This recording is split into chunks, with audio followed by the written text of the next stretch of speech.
expressed on the following sponsored program are strictly those of the host, guests, and callers, and not necessarily those of this station, its staff, management, or sponsors. Let's get your weekend started on Fridays with your one and only new host, Denise. Bringing you amped, raw, and fun energy to entertain as you end your week to welcome your weekend. Denise will bring new friends, celebrities, entrepreneurs, topic experts, musicians, foodies, local events, news, and much more to educate, celebrate, motivate, relax, and relate. As she says, let's make your mess your message. So let's get this party started. Here's Denise. Hi, everyone. Welcome, welcome, welcome. Oh, my gosh, what a great show we're going to have.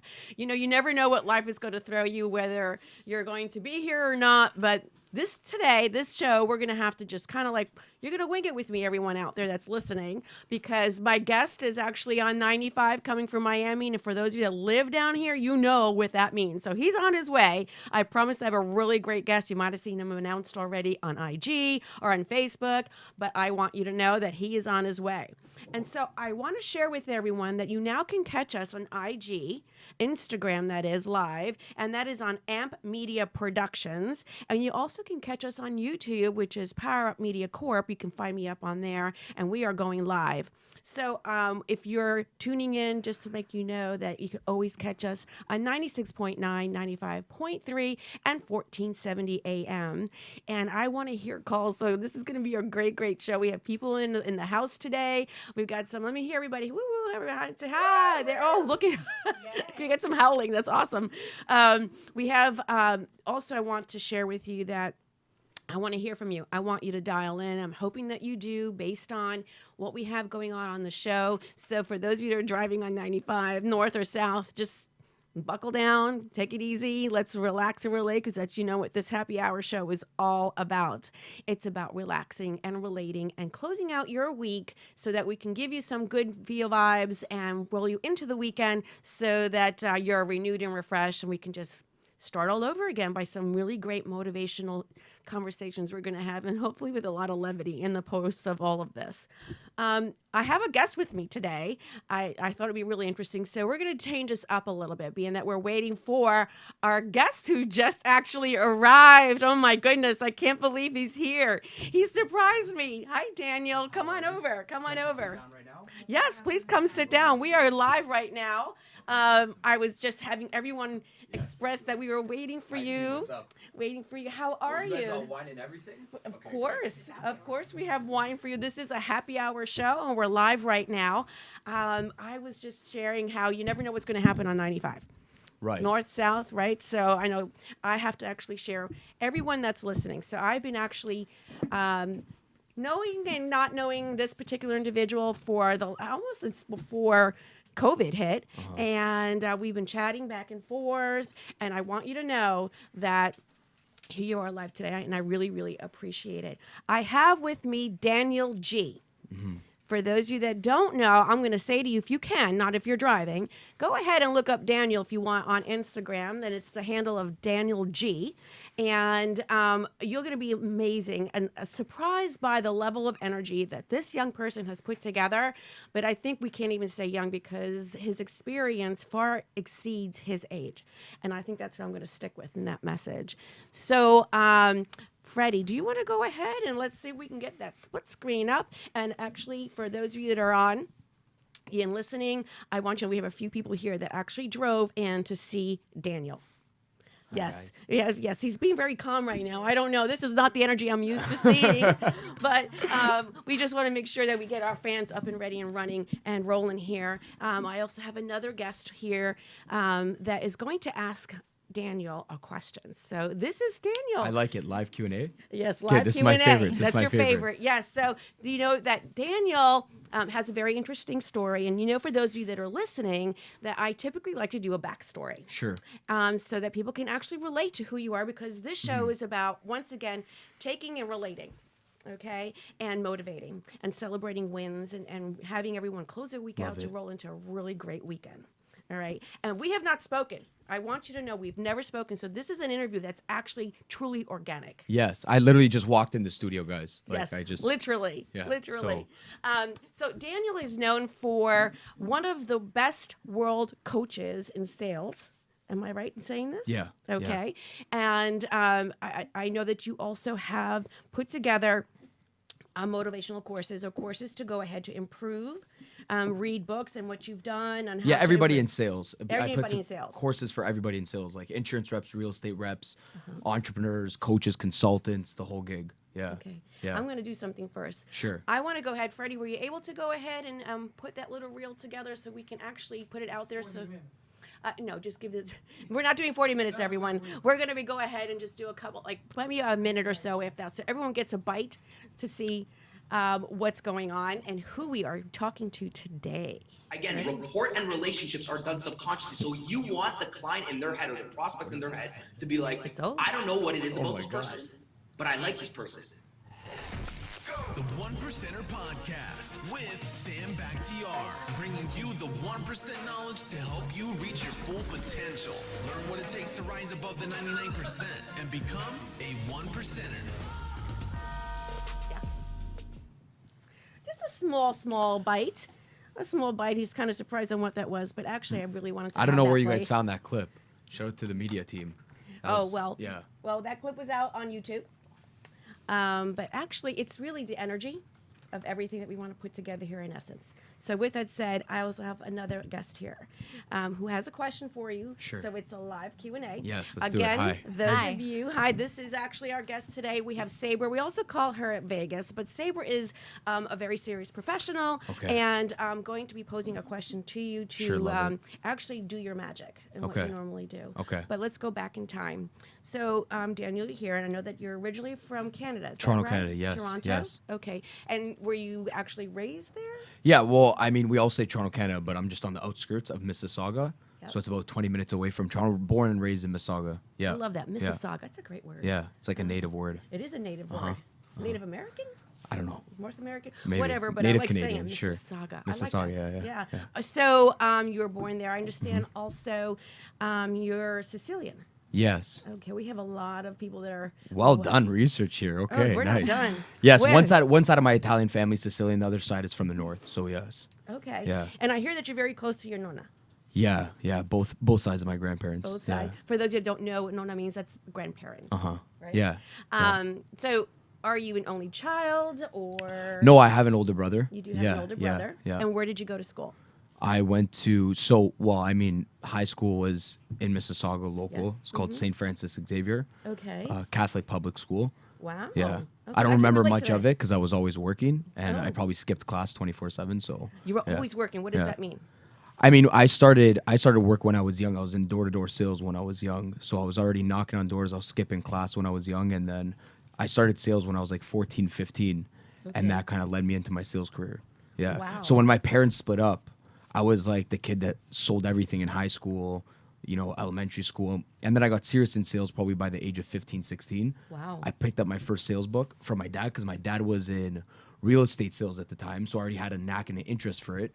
And I always, I just followed what I was curious in. And then after I got into a dark period of my life, which was college. I say that's College. my dark period because some people are Well, like, that's mine because I was already doing so well in life and Okay. sales and I was making money as a young kid. So I always say like college was kind of like my setback because I should have just kept going with what I was doing. And then I Okay. realized that about 6 months into college when a prof said, if you want to make six figures coming out of this program and place, you're probably in the wrong place in the wrong program. And I didn't care about anything at the time. I was in education. I just wanted to get to my money because my parents broke up and nobody was giving me money. And it was the first time I didn't have money inside of when I was in college and university. So I'm like, all right, let me get back into sales. Okay. So that's how I Wow. got back into sales. I dropped out of school quickly and then went back into sales. All right. Yeah. For those of you listening, there's a lot more to come. Yes, because yes. this is the beginning of the story, but we want to make sure that those that are listening that this is a choice that was made. Yeah, By yeah. yourself, that not that it's for everyone. That college, not college, it's a personal choice, and what made it fit for you. Yeah. Is that right? Yeah, of course. Yes, yeah. Okay, so now you graduated college. No, And I didn't graduate. Okay, no, you no, didn't no. graduate I dropped college. I dropped out of college. Okay. Yes, yeah. All right. Yeah. And so what happened from there? I just went back to what I was curious about. Like I didn't know I was gonna be good at sales. I didn't think first of all, when I was young, I didn't think of myself as a salesperson. I seen myself as just a worker, like knocking on doors, cutting lawns, aerating lawns. We called it aeration. So I was poking holes in people's grass Okay. to make it breathe because Canada had very bad winters. Sure. So I didn't see myself so much as a salesperson until I started thinking about it in college. I'm like, okay, what am I curious about? Okay, maybe I'm good at the sales thing. I just see myself as like a landscaper and a worker. Back then. Yeah. Like Wow. I was just really But this- good this at fire selling was lawns. burning, though. Yeah, I was just a very, very hard worker. So then I went back to what I was curious about. I always say, like, you know, everybody's like, okay, follow your passion, follow what you love to do. Like, if that was the case, I would have probably been a soccer player or something, which that wouldn't have worked out well. So I would have stayed in school. So I followed what I was curious about, because when you're curious about something, you start hunting for the answers. You do. Right? So I'm like, okay, what is this? Real estate sales, maybe insurance sales. So I just got back into sales. I started a telephone sales job. Was that your first sales job? Well, my first sales job was door to door, and then I got into college college. Well, door-to-door selling. Yeah, I was selling door to door aeration services. The aeration So I was services, poking holes. okay. That's when I was like That's when I was a Okay. kid, 14 to like 17, and then I got into college, university. We call it university, Yeah. and then I dropped out. I think within 8 months, and then I got back into a telephone sales job. Yeah. Telephone sales job. Yeah, I was in Okay. telephone sales, and that progressed into a B2B sales job, and then a medical device sales job. And I was doing very well when I was young, and then that's how I digressed and started my own thing after. You started your own thing. So, in recap of that, so we had something that you were very much so just said now, passion. Yeah. So, soccer player was not going to work out. So, you were Yeah. kind of doing some discerning and thinking through the process. Yeah. And you were experimenting. Nobody knows this actually. For the people watching, I was also a DJ. Steve, did you know that? You were a DJ? Yeah. I was Like a a- DJ. like that was like my side. DJ? Yeah. I grew up in nightclubs at a very young age. Like when I was hustling, doing door to door sales when I was 17. Well, I was DJing since I was young, but then I started getting nightclub gigs, and I Wow. started DJing on the side as well to make some more money. Wow. But again, that wasn't taking off. And again, if I followed my passion, I would have ended up as a DJ and a soccer player in the beginning. So, here we are, we're moving So I was forward. not passionate about sales. Not passionate. Not at about all. sales. No. Wow. No. Well, actually, you're right. I was because curious about you were sales, which curious. led me to saying, "Oh, I'm good at this thing," and then good developed into, "Okay, I like it," and then turned into love. I Yeah. like that. Yeah. I like love. I like that. So if you guys are lost in life, sometimes you chase what you're curious about. That's what I always say. I think that's fantastic. Because you'll start hunting and digging for the answers. And that's really a great part, because this show is about exactly what you said, Mm-hmm. is that we try to bring stories so our listeners and viewers can actually walk away with a story like yours. And I've had many other guests on the show that have a great story. And that's why I go back in the backstory, because that's more interesting and it tells the foundation. Right. Right. And it tells, and we all have a foundation. And so where you are now, you just simply said your curiosity really is what became your success. Yeah, of course. Still to today, I think when people aren't curious, they're dead. So, like, I'm still curious about certain things in my life. Oh, okay. Yeah, I'm curious about this. This is why I showed up. I'm curious. What's up here? I want to see what's up. Like, Oh, you know, well, I'm well, always like- hunting. I'm always looking for something new. That's the drive, Right. right? So, I always stay curious about things. Because I think, like, I think as for any entrepreneur, if you're closed-minded, you can't grow. So to me, I'm always asking questions. I'm still curious. I still want to hunt for the answers, right? So I'm always in discovery phase. Do you ask the same questions all the time? What do you mean? Like, So do you have like a repeat of questions that you go through, or is it just your questions are particular to that particular scenario or that person? Are you feeling a vibe from that person saying, I think I can actually learn more about this or that? I mean, yeah, of course. Yeah. Not always the same questions, of Not course. always- Yeah, okay. yeah, of course. Yeah. Right. Yeah. So I know that you have a very huge following. Mm-hmm. And we have guests here with us today that are waiting to meet you and have some questions answered. But I really want to ask a question about the first time you were on stage, about this Yes. curiosity that came out to be one of your most successful things in life so far. My first time Mm-hmm. on stage. Okay, so I left medical device sales. Well, wait. So when I was in medical device sales, I didn't just leave to become an entrepreneur. And I think that's where, you know, some people are just like, all right, let me just jump and take that leap of faith right away. To me, I always feel like, you know, my move, of course, everything is risky, right? But there is some calculations to making a jump, I think, in business. To me, I always say, number one, at least make sure you have a burn rate inside of business. So like make sure before any time you want to make a jump, you know what your burn rate is. Let's say 6 months of expenses saved up, whether it's $5,000 a month. So you have $35,000 saved up. That's the first thing. The second thing is I always say, make sure that you at least have a proven offer that people are responding to. Meaning like if you're going to start a wine company, make sure there's at least 10 people that bought your wine before you're just like, okay, I'm just gonna go start So you selling test wine. drive it. Yeah, make sure the marketplace is responding to it. So what happened with me when I was in medical device sales, I started to say, oh my God, there's so many people in my position that probably are amazing at selling at a young age, but they just don't know that there's a whole career of sales out there. Because we're not taught in school, hey, becoming an account manager for a medical device sales company. Nobody tells us about real estate. None of that. Right. Right? Until you get into college, which is more hands-on, and there's sales courses. So I felt like, okay, you know what? Let me just start educating people in high school about sales, how I got a sales job. What we're doing right now, I educated them on my story, how I got a sales job. I was a dropout university kid, and then I got myself a telephone sales job. Then I upgraded to another sales job. So I started educating colleges actually in another city in Canada. So I started doing like sales training courses for colleges. And then I said, wow, I love this. Because the first time somebody came up to me, I was in a college classroom and a kid came up to me when I was done training them. I was just training them on how I got sales jobs, how you communicate with people, how you land an So interview. you just, not that you're winging it, but at this point, you're just rolling with the punches. Yeah, but of at that time, I mean, sales was, to me, was my do all end all. Like I read every single sales book in the world, name me a sales trainer, read them since I was like 15 years old. So I was like in that knack already for sales. And then I just started reverse engineering some new concepts with old concepts, and I started creating my own sales scripts and my own like sales structures. So I went in and I called teachers in like the local area that had sales courses. I went to go in to teach them my formula of sales and how I got my sales job. So it's kind of like a testimony of sales for the sales courses in college. Excellent. Yeah. So then when I had people coming back to me, oh, wow, that was amazing. You changed my life. Like the feeling of them saying that was amazing was better than any single commission check. So I'm like, okay, well, you know what? How do I figure out how to get this now? Like, how do I? So that was the thing where I'm like, okay, let me figure out this thing, this training side of thing. And then I got curious and I started building my business after. Who would you say was your biggest influence? Oh, my grandfather for sure. Grandfather. Yeah, yeah. Okay. Did he do the same thing? And was he No, in my sales? grandfather was, I mean, sure, but he was a subcontractor in the city. So he came from Sicily, Italy with nothing in his pocket. And to me, that's why it's inspirational because, you know, if he was able to make it happen and, you know, that's the reason why I'm here today. So we have Grandpa. Yeah. No, that was actually your inspiration, your Yeah. biggest influence. But from the sales world, Uh-huh. you said you read all these books. Yeah. Right. So what would you say? I mean, is they your all big- were Tom Hopkins, Brian Tracy, Zin Ziegler, all the Okay. old guys. Yeah. All right. Those are great names. Yeah, they really are. When I was young, I used to pick up all their books. So yeah. you kind of more or less took what you read and formed your own theory, your own practice, your own measure on how you felt it works best. Yeah, like the sales structure always stays the same. Okay. Right? Like it's like you can't change prospecting, qualifying somebody, closing somebody. That doesn't change. Like buyers change. The way the information is delivered to them changes. The way they respond to things. But like the whole structure of a sales process always stays the same. Whether it's online, offline, social media, Instagram, in person. For you, right? that's what your theory is the consistency of the sales process. Yeah, the sales process stays the same. The way you interact with buyers is a little bit different, right? Okay, As they yes. get more educated, different apps out there and everything. Yeah. So this sales process that you came up with, is it applicable to every industry? Yeah, of course. Yeah. Any industry that, of course, is in the sales piece. Yeah, Okay. yeah.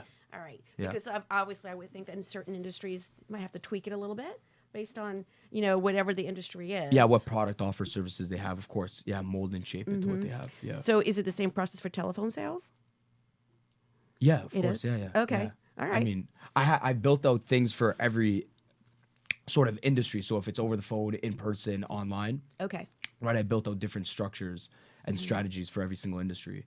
So All it's right. applicable for different industries. Like if somebody's cold calling or somebody's going to shake somebody's hand in person, it's two different things, right? So Yes. Okay. So that's Yeah. what I was trying to get at. That for anyone that wants to understand more about your process, that they can actually, oh, that's me. I can go ahead and actually get a hold of Daniel and his process and go to one of your universities or whatever Yeah. it is that you do, because I understand there's a university that people can actually participate in. Uh-huh.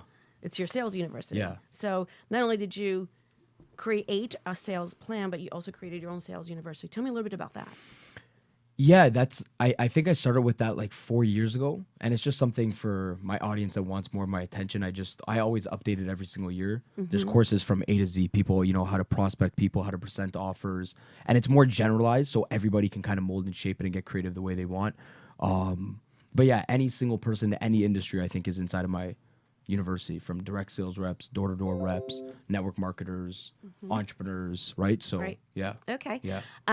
So what I really want to know is, when I've looked at all of your videos, or as many as I could, I see that you're traveling the world, and As much as we could right now. as much as you could. I pushed my given. limits. Yeah. on Did tour. you? Yeah. It was difficult. Were you being defiant in the process? No, it's just, right now is such a hard time to travel, right? So like we got stuck in a couple cities, when you travel with a team, some people have this and don't have this and it gets all messy. So right now is a very difficult time to travel, but we pulled it off, I think, this year. I did a tour. Last year. Yeah, last year. So give me some of the cities that you've been to. And second to that, what was your favorite audience? My favorite audience. Cities. Okay, well, we've been I'm profiling here. I'm probing. We've been everywhere, but we've been in the States. We've been to majority of the major cities. Okay. So in the States, what your best Okay, one? I must say best audience just because it hits home. It's Toronto. It's my home city. Okay. Right? And because it's interesting to see your home city, you build different, a following and support in a community in your home city. I think it just always hits differently. Miami's always fun. Florida's always fun, right? Yep. Now worldwide. Worldwide, Italy for sure was our Italy. best audience. Yeah, Okay. for sure on tour. Yeah, Italy. He's very loyal. He's Yeah. got Toronto and he's got Italy in The his bias, back pocket. right? Yes, Yeah. a little biased. I must say UK too. We were in UK. UK was phenomenal. Yeah. Yeah. Yes. And this is how recent? This was last year. Last year. Yeah, August, September, October. Okay. Yeah. Is there a particular story Yeah. that resonates with you that was the most inspirational, most touching story? Let's go with that. The most touching story of the difference you may have done for them in their sales process, in their life. Because if you excel in sales, you go on to, and it builds, of course, the self-confidence. So is there a story to share? Yeah, I mean, there's so many, touching stories that I think, like, when you travel and you meet so many different faces, online and offline, there's so many, I think at my point, I resonate with a lot of the people that are young and dropped out of school and took sales, full Yes. time. But then there's also the whole other spectrum of, the mother of three that was struggling, that didn't have anybody with her to raise the kids, and then started Right. following me for 2 years and trained with me over the last 2 years and been on all my calls and been able, to retire from corporate America and do their gig full time, right? So different stories. Of course, there's so many different stories. I think, to me, I feed off of that energy that keeps me going, right? Right. So Actually, it's interesting you should say that, because I've had questions when I told a few folks that you were going to be on, and how you actually provide the coaching and the sales and all of that, and it's that energy. And I said, energy is very much so something that Daniel runs with, and that probably creates the feed and creates that next level of energy for them to go and want to succeed. Yeah. I got to say, you must know that the presentation that you have on stage, it is touching a lot of people, which we already know that's happening. But from that standpoint, that energy makes the difference in the sale. right, of That's course, which is everything. Yes. Like, to me, I always say this: no matter what, doesn't matter what strategy you're teaching somebody, a transfer of energy and enthusiasm is how a deal gets done. So there is a buyer example. If I was selling you this wine, you are always going to be more excited to drink the wine than I am selling it to you. Sure. So there's always a transfer of energy to the prospect. If you're buying a home, you're always going to be more excited than the salesperson selling the home to take ownership of the home. So the salesperson had the ability to transfer over some sort of emotions and enthusiasm to the person. And that's when somebody buys. So I think everything is a transfer of emotion, energy, and enthusiasm. And I think people at top level sales realize that, right? So, and they use it in different ways, because you cannot be high. I can't run into the studio right now and start yelling, because it's not the place and time to start doing that, right? Right. So you use your energy in different places. And I think everybody looks at me and they're like, oh my God, this guy must be on 24/7. He must be yelling 24/7. No, but when I just stepped in here, you're just like, whoa, he's calm, cool, collective, because there's a time and It's place for true. everything, right? There is. You guys expected me to come in here and start yelling like it's a stage? I and had have a no mic? idea what to expect, but it is a happy hour radio show, so we do try to bring some levity. We've had some crazy moments in here, so I often, from my opportunity to have you on, and this goes for any of my guests, sometimes I don't want to talk to see how that energy is when you walk in. Right. I prefer not to have a conversation About it. Sure. about you sitting down talking with me, because I want to feed off of that. Or maybe have you feed off of my energy, because it's an exchange of the successful conversation that we have. Yes. And the audience is engaged. So we're going to go to a quick commercial, Let's do it. and we are going to come back and see if we have some questions, and then we'll take it from there. Cool.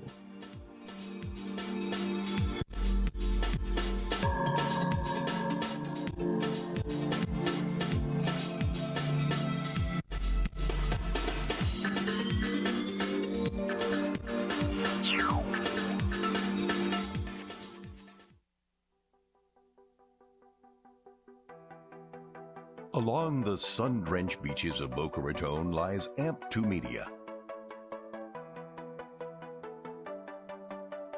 We strive to bring rising stars and their fantastic work into the spotlight.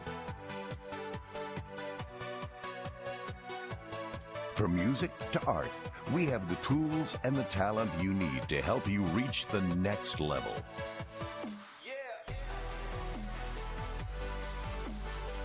AMP2 Media is proud to announce our new scoring platform for reality shows, movies, and videos. We have the ability to highlight music according to what the eye sees on the screen.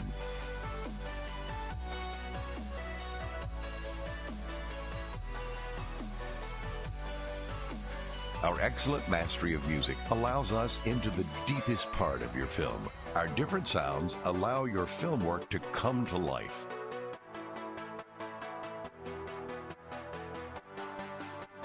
For more information, call our studios at 866-224-5422 or visit our website at amp2.tv.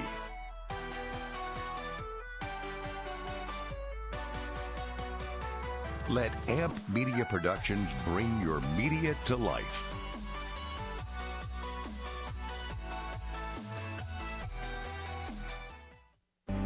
If a tree falls in the woods and no one is around to hear it, does it make a sound? Have you ever felt that your voice goes unheard? And you think that you can make a difference if only someone would listen? It's time for women in business to have a place to step into your power, a platform to embrace your hopes, dreams, and your visions, a voice to heal and restore. Your voice can make a difference. We have a platform you deserve to share your story and let your voice be heard. Be kind to yourself. Give yourself the chance to be heard and shine bright. Contact New Dawn Media by texting CAFE to 55312. That's CAFE to 55312. Or call us at 866-224-5422. Your voice can make a difference.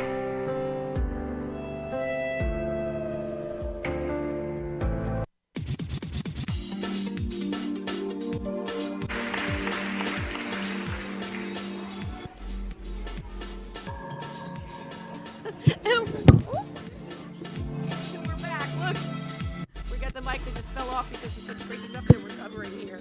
But I have to actually share that there's a moment in the show that we actually talk about Denise. Okay. And this is a question that I normally like to ask my guests. Sure. But I'm going to let you know that my crowd wants to hear a little bit about me. So at this Okay. point, we're going to talk a little bit about me. Are you okay with that? Yeah, let's do it. All right. So I want you to know that I actually had an incident. Okay. And I'm very proud to say that for those of you that understand this concept, that I actually saved a bottle of champagne, the most expensive that you had. And you want to know how I saved it? What bottle?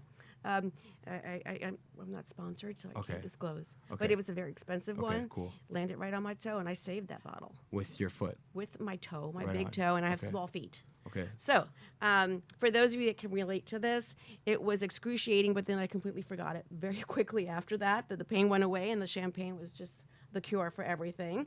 And with that, I actually was in Sarasota this weekend. Celebrating a birthday with my friend, and it was a very interesting time. I've never been in that neck of the woods, meaning Siesta Key. It was very, very nice.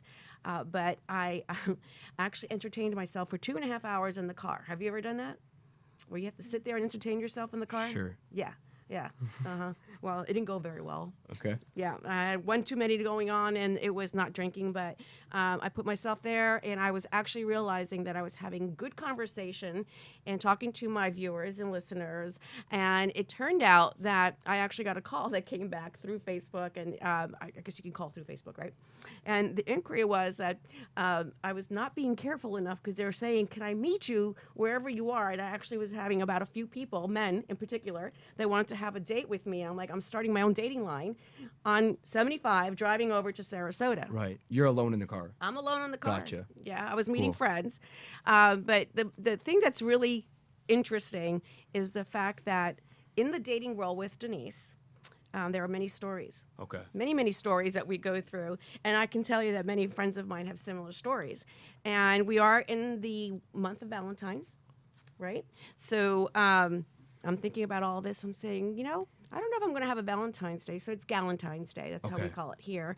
So in the dating world, Denise actually has some amazing stories, funny stories. And this one was the best so far. And that was when I literally had someone share with me that I had the wine in the back of my car. And I went home my merry way. And it turned out that when I arrived at home, the message was not, did you make it home safe? But don't forget the wine's in the back of the car. So there was a priority at the wine, and it was Camus. Camus was, of course, one of the top priorities to him. And this is the world that we live in, that the wine and the simplicity of just simply saying, did you make it home okay? Right. Instead of priority.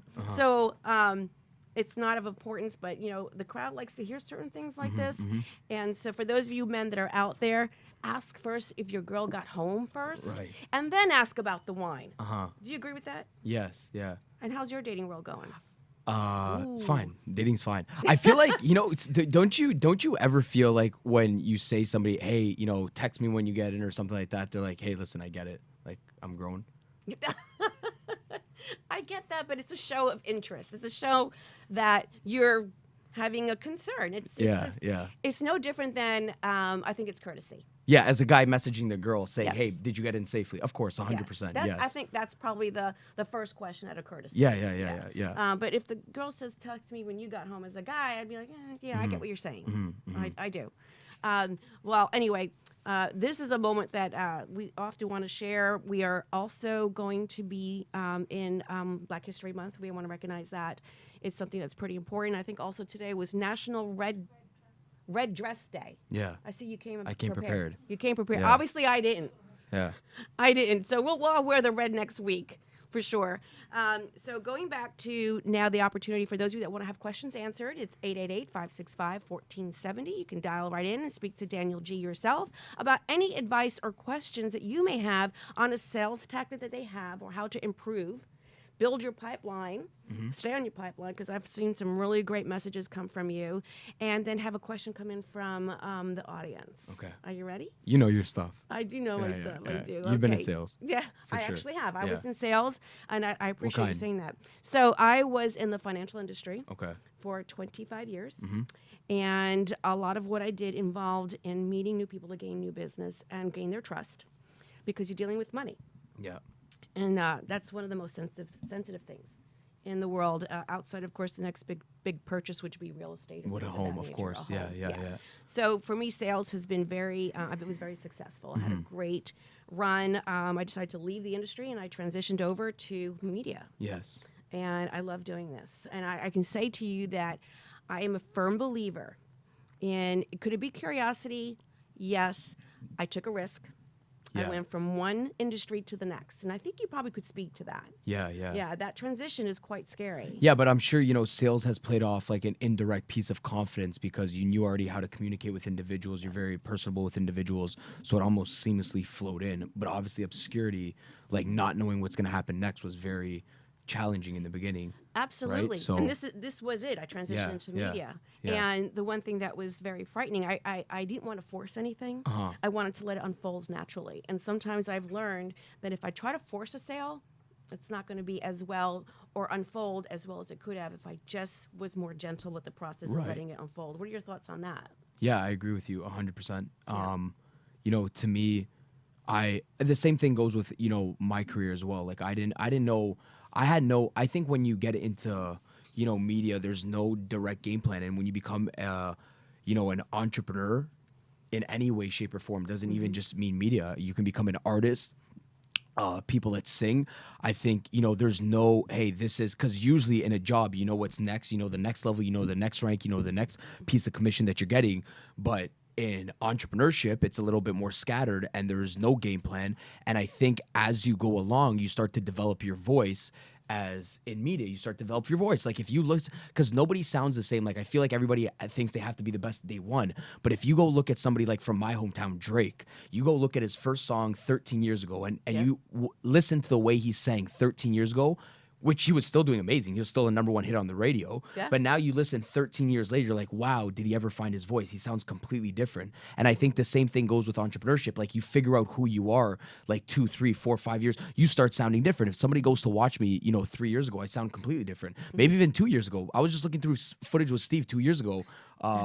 And I sound completely different than I sound today. And I think in 2 years down the road, I'll sound completely different. So I'm okay with owning the process of continuously evolving. I think some people think that they have to be perfect day one. But I was uncomfortable with like the kind of, and I even knew it because I looked at other people in the industry. I'm like, wow, I don't sound like that person. But you're sort of like in the messy hair stage where it doesn't look so luscious and gorgeous, but you still know it's growing out. And you're like, hey, in 5 years, this thing's going to look beautiful. It's very Right? true. I want to make sure that everyone understands that I am here sitting with Daniel G., who is what we can call one of the world's best sales coaches. That's we coin you one of that. And we have people asking like, okay, so tell me more about him. I want the crowd to know what's the best way to find out more about you and the services, the different events that you have coming up. Sure. You guys can just follow my Instagram. That's always the easiest because at Daniel G is my Instagram. And I think, you don't have to do anything, buy anything, show up anywhere. Just tune into my Instagram. I give enough away on there. You guys can go on my live streams. You don't ever have to buy anything from me. Just show up on my Instagram. And you'll get enough there. That's a whole university within itself. Yes, my it Instagram. is. Yeah. It's Go very, through very it every single interesting. day. I'm on But you have lives. another event coming up for this year. Aren't you on tour? Yeah, we have another tour coming up and then a bunch of other people's shows. I do the tours because it's my own audience. I get to control it. I get to speak for 4 hours or 6 hours or 2 hours if I want.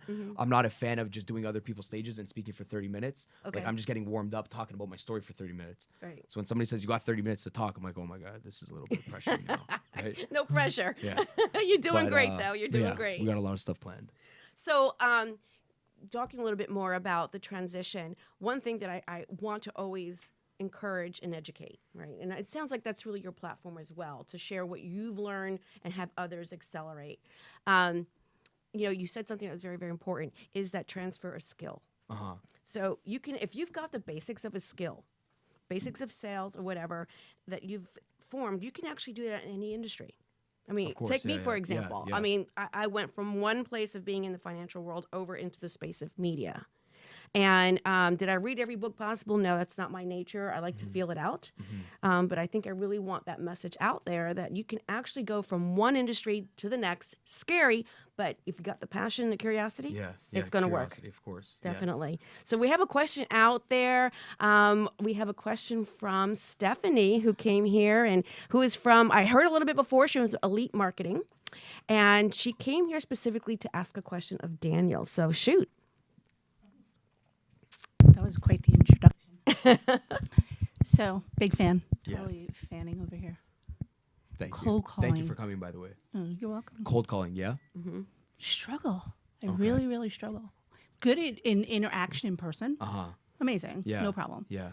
But getting like online, Calling somebody, just getting their attention, getting yeah, through whether to it's them. I mean, I don't like to slide into DMs. It's like not my Yeah. my favorite. Yeah. But Why? I don't know. It just feels a little sleazy. Okay. But I need to do it. Yeah, but the thing is, like, you have the upper hand because a lot of people would say the 360 saying, hey, Dan, I don't like cold calling people because that's a little bit scary. I'd rather just DM somebody on Instagram because that's much easier and I don't have to interact with them. So I think you already have the upper hand because a lot of people, don't cold call a lot more. It's a lot more easier to go spam 200 people online on LinkedIn or Instagram So then it's a and numbers, Facebook, right? numbers game. Yeah. No, I know. I'm just saying, yeah, exactly, for Instagram. But cold calling, you're saying you feel... What was the question? I'm struggling with it. Like, I Yeah. don't know the intro. I need like a strong intro. I mean, when you start talking in your third person, Yeah. Well, Daniel, why did I do this? Let me tell you. You know what I mean? Like, I need like the fire. I need that. And I can get like that. There's definitely I can do it. But Yes. I need like, I think, okay, so like with- the top yeah. 3 tips, when you're struggling. I think with any call that you're engaging with anybody, I think there's a fine balance of realizing half the time that when you call somebody, it's probably not the decision maker that you want on the phone. So you're trying to get through that individual. But then there's a fine balance of being, authoritative to that person and, showing that you have posture and trying to get through to somebody. Right. Because if you're too nice, they're going to think it's a salesperson. They're going to say, I don't accept calls like this. And they're going to hang up in your face. So there's a fine balance between likability and authority. And I think that goes with anything in sales. Like if you're too likable, you're too much of a salesperson, they're going to hang up. If you're too authoritative, you're rude and nobody likes somebody. Yo, it's dealing a with fine somebody that's balance. rude. Makes sense. So to me, and that's like with actually anything in life. Like nobody wants a person that makes them laugh. I always use the example too, like in dating. You're just talking about dating. It's like nobody wants a guy. Everybody wants a guy that can make them laugh. Right. But then if the girl's laughing for like two days straight, she's like, hey, this guy's a clown. When's he gonna tighten up and actually be a man and take posture and take position? So she also wants a guy that can come in, hold the door open, hug her, make her feel safe, secure. And the same thing goes in sales. It's like not too much laughing, but not too much control. So when I'm saying when you translate that into a cold call, right? It's like when you call somebody, it's like you have to be friendly and say, who am I speaking with? But it's also who's in charge of doing X, Y, Z that I know Cheryl, the front desk, wouldn't be in charge of doing the finances, and I would use something that's a little bit more complex, and I would pin Cheryl, and I would say, hey, Cheryl, is that your area of expertise? And I know she's not going to give me a yes in return. So if I say something that's a little bit, hey, by the way, say you're selling product. I already know the product that you're selling. Right. And let's just use a wine, for example. And I'm trying to sell my new wine into a new wine shop. And I call and I know there's a secretary in the front. I'm not going to say, hey, who's in charge of, getting new wine into the store? Who's in charge of your product inventory every single month? There's a couple things that need to be updated with your business owner. Is that your area of expertise? Now she's going to say, no. Now I can get who deals with that. Now, because I know if I say, hey, by the way, who's in charge with getting new wines in? Boom. She's programmed to stop every single salesperson that comes. That's 90% of his or her job is to say, hey, by the way, and same with my assistant. Anybody that tries to sell you anything, hang up their face, tell them I'm not available. So it's actually what you're saying is framing. Framing and also getting through the gatekeeper. Yeah, what you're trying to do is you're still trying to pique curiosity like you would do inside of a DM, right? Mm-hmm. You're inserting a benefit and you're saying, hey, listen, who deals with XYZ? Is that your area of expertise? And then usually 99% of the time they'll say no. I like that word. Yeah. Where are you calling from? Then they're going to say, where are you calling from? And then you have to be creative. And then what are you going to say? I know what I would say from my bedroom. Oh, you meant what, from my car right now. No, you got to make, but that's the fine balance. That's why I said it. It's like you make a joke and then you make a joke and then you get back into it because you got to make her crack up and you got to make her laugh a little bit. And then you say, no, I'm calling from XYZ. Have you ever heard of us? No, awesome. Hey, by the way, who's in charge of it again? And every single time, no matter what phone call, cold call you're in, it's so crucial to realize that when you get a question, is to answer, but ask back another question, or then you keep getting pushed back as a salesperson in a corner because they keep asking you questions. They get all the information and you get nothing. Any single time you go into a situation like a gatekeeper, a prospect, their whole job is to get everything and buy nothing. Your whole job is to get everything and sell them something. So it's like, who wins the dance? Good? Love it. Cool. Perfect. Awesome. Any other questions? In the DM. Yeah. Give me a catchphrase that's going to get them to go, oh, a little curiosity. In the for DM, what I do. For what you do. The interest. A catchphrase. Yeah, the catchphrase and the interest. That they're not going to be like, hey, Yeah, again, everything but going in and saying, hey, by the way, let's say what you do if you're selling a hair product, right? Now, most people, if they were to listen, they'd be like, okay, let me go in, let me compliment somebody about their hair. But then right away, I know if you're complimenting somebody about my hair, I know you got a product right behind you and you're going to try to sell me something. So to me, it's like, how can I compliment something deeper than something like a physical attribute on somebody? So it could be like, hey, Cheryl, by the way, I just went through your Instagram. You're freaking crushing it. You have amazing energy. What the heck is it that you do? I'm not selling anything. I just complimented maybe an intangible about the person rather than a physical characteristic. It got a little bit deeper, right? Everybody likes, to get a little bit deeper with their compliments. And I asked an open-ended question that's not a closed-ended question. If you ask a closed-ended question like, hey, where are you from? Boca Raton. Conversation's done. It's over. I don't do that. Right. So it's compliment, open-ended question, and that way you get a conversation going. Funny you should say that because it's exactly what I do, and that's the way people actually grow their social media. Yeah. And I personally have seen that proven and proven once over and over again in the growth of social media and gaining prospects, gaining sponsors is what we actually try to do. That's great advice. Mm-hmm. I love that question. So I'm going to actually say one more time, if anyone wants to go ahead and dial in, it's 888-565-1470, and you can ask your question that you have just like how we had just now. By the way, they were really great questions, and I really appreciate that. But I'm going to move on and see if anyone else wants to dial in. If I actually had to ask you something, Danielle, that was the one message you had for anyone that had the path that you took and the success that you've had so far, what would be that advice? If I would have to give somebody a piece of advice from the path that I went through? Yes. To get to the level of success that you're at, what would you say they would need to continuously do? Yeah, I mean, keep the main thing the main thing. And what I mean by that is I just made a video, I think, on my social media this week I said, you know, as people start winning inside a business, when they start winning, they forget about the main thing. So because we're in such a world of distractions where you start making a little bit of money, somebody says you should invest your money on real estate. Somebody says you should invest your money in Forex market. Somebody says you should start another business. Sure. And they forget what the main thing was. And what happens is this, and I know some people that are watching might get offended, but the problem is somebody reads a book and they're like, okay, well, you need 7 sources of income to become a millionaire. Whoa, watch where you're getting the information from. That's right. Because the person that says you need 7 sources of income to become a millionaire, I guarantee you has already built up an empire in the beginning stage, has made that like a well-oiled machine. Right. And then they had the ability to diversify their attention, their assets, and their resources. And that's a person that writes the book after. Is that it sounds nice, 7 sources of income to become a millionaire, but They already went through it. but in reality, that person that wrote that, if you tie back their history, I can guarantee you they built up one business that was so freaking solid, and then they took away, because anything that you do that takes, for example, if somebody were to come to me when I was starting off my business and I had this happen to me, and I know this happens to a lot of entrepreneurs, you start making money towards the end of the month, your mother and father comes up to you and your family comes up to you, people that are so-called now financial advisors inside of your life. Hey, by the way, you should invest in real estate. And it's not even the financial aspect of it, which is wrong, which is completely wrong if you have a business, because all the money should be spent back inside of your business. It's also the mental aspect of it as well, because now when I go invest in real estate, that's another thing that's going to take my time and energy to go start thinking about this thing when it should be poured back into my business. And business is all an energy thing, right? So it's, to me, it's like, whoa, number one, every single dollar that I get should be spent back on my marketing, my products. Well, from the starting a business, yeah.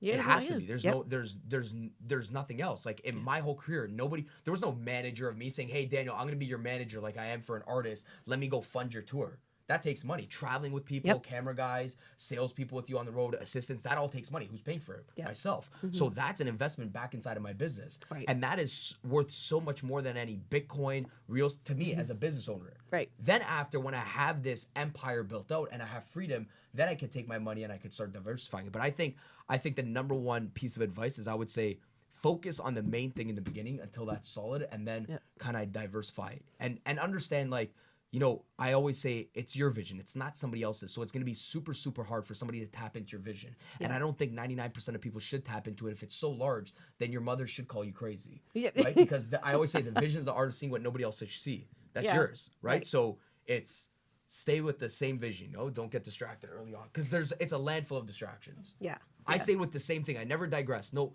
money in the world, no investment or no opportunity in the world that came from me that made me get off track. And sales training is not my business. Like, that's not my, people know me as a sales trainer. Everybody, Daniel, the sales trainer, but I have a real business back home. Actually, here now too. We have 3 offices. My business is my sales agency. So I train salespeople and I outsource them to companies. That's how I make all my money. Okay. Sales training is This is the truth I was waiting to hear, because I knew about this, but I didn't want to go there sales until training you were doesn't pay. ready. Coaches don't get paid. Like the coach, like this, the whole industry is not going to fund what we try to do and go on tours. Like that's not going to make you a lot of money. Right. Sure. Yeah. You have to build a massive brand and have, like, you know, a lot of people come inside of the community in order to make some money. But my business, and the reason why I'm good at the sales training thing, is because I'm a practitioner of it on the back end. Like, I'm actually an operational person inside of my business. I'm with my salespeople 24/7, and I know what those people are saying on the phones in today's day and age. Right. So that's why I became so good at the training thing, because it's so natural for me to be with my sales girls and sales guys 24/7. So yes. So I would say the one thing for sure is, I always told anyone that I ever coached or worked with, is that to master your skill and then move on to the next. Yeah. I mean, sometimes, you know, we get so distracted, and because I got to do this, I got to do that, I got to learn this. And become a master of none. You become master of none. Yeah. So you really have to just funnel, would you say? Yeah, Master 100%. that skill set, practice it, and then move on to the next. Only thing, that's such a good point. The only thing I ever focused on, I remember I made this, like, whatever you want to call it, affirmation before you go to bed. I said this when I was leaving medical sales and I was leaving my sales job and I was coming into the sales agency and building up my sales courses. I said this in my head. I said, forget the money. I said, I'm going to figure out a way to give more and be the best at my craft, better than anybody else in the world. That's right. Because the byproduct is going to be the money. That was my affirmation. I'm like, nobody is ever going to give more in this space, and in return, I'm going to become the best in the space. I'm going to make sure nobody knows sales better than myself. The byproduct will be the money, the big business, anything like this. So I always tell people, I'm like, if you could focus on being the best, giving the most, right? Doing better 24/7, the byproduct's going to be the money. It's just that people play it in reverse, so they chase the money instead of chasing the skill set. Like, they put the cart before the horse. Yes, of course. Yep, that's how we say that in the old world. Yeah. In the old world, put the cart before the right, Freddie? Yeah, he's just enjoying and listening. You offer some really great nuggets of advice. And on this show, there's always something that I want to share with the crowd. And, we all have messes in our life.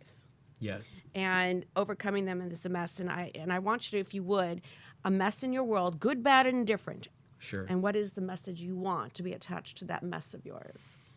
Yeah, I don't know if many people know this. When I was in sales, when I was young, I haven't shared this story a lot, so your I'm viewers are privileged. getting Thank it. you. So when I was, and I don't regret it by any means, because if I say I regret something, that means, I'm not grateful for my current situation, because everything has led up to where I'm currently at, and I love life right now. So whether it was good, bad, ugly, and people are saying, what's something you regret? I never regret anything, because it shaped me to where I am. Pause And right if I there. indicate- That is critical. Yeah. Yeah. And a lot of us can sit there and say, No, oh, nothing. I don't regret anything. Any bad Yeah. relationship, this happening, nothing, because it led me to where I'm at right now. So if It I say I regret something, it indicates that I don't love life where I'm at right now. So I don't regret anything in my life. Not no relationship, not nobody stealing from me, Great. not me Love getting it. into a partnership, nothing. So, and what I'm about to say, like when I was in sales, I got into B2B sales at a young age, and I started making a lot of money at a very young age. I started doing well at a very young age. And with money, it started to free up a lot of my time. So I had time on my schedule because I got good at sales. And with time, I feel like every time you got a little bit of time inside of your calendar, doubt creeps in, the devil creeps in. It's like, okay, what do I do? Do I start going to clubs? Do I start doing this? And all that was boring to me. I didn't like the clubbing thing.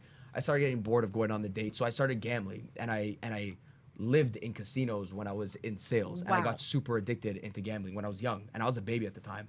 And I was 20 years old, and I was with people that were gambling their houses away, their cars. They would lose their families. And oh, boy. yeah, so I was in a casino for probably about a year and a half out of my life every single day. My house was 5 minutes away, but I had a card to live in the casino for free because I spent so much there. Okay. Did you do well? No, you never do well. You stay All long right. enough, you lose. Yes, that's right. Right? You stay That's long right. enough in business, you win. It's You always stay about long the enough in house. the casino, you lose, right? Casino's not built on winners, that's for sure, right?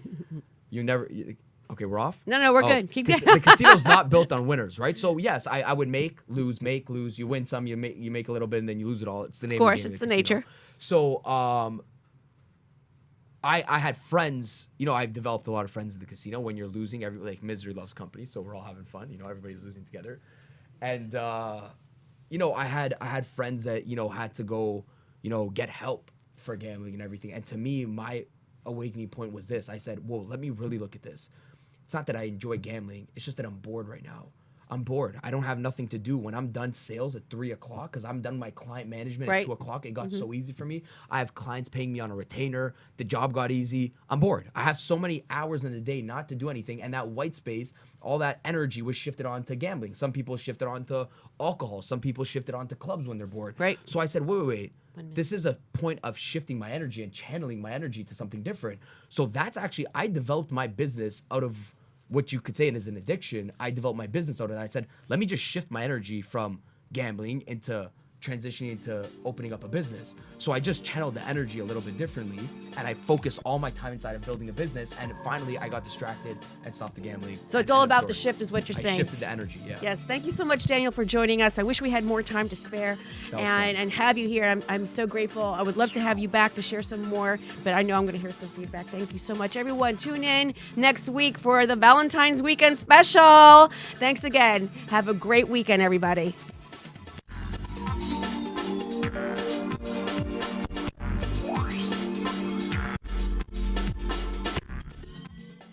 You have been listening live to the one and only timeless Denise as she helps you bring in your weekend with a smile. If you wish to contact Denise and be on the show, call us at 866-224-5422 or email Denise at poweredupradiotv.show and tell us how your business shapes up the weekend. Again, call us at 866-224-5422 and make your mess our message. Now that you are powered up, go get your weekend on. The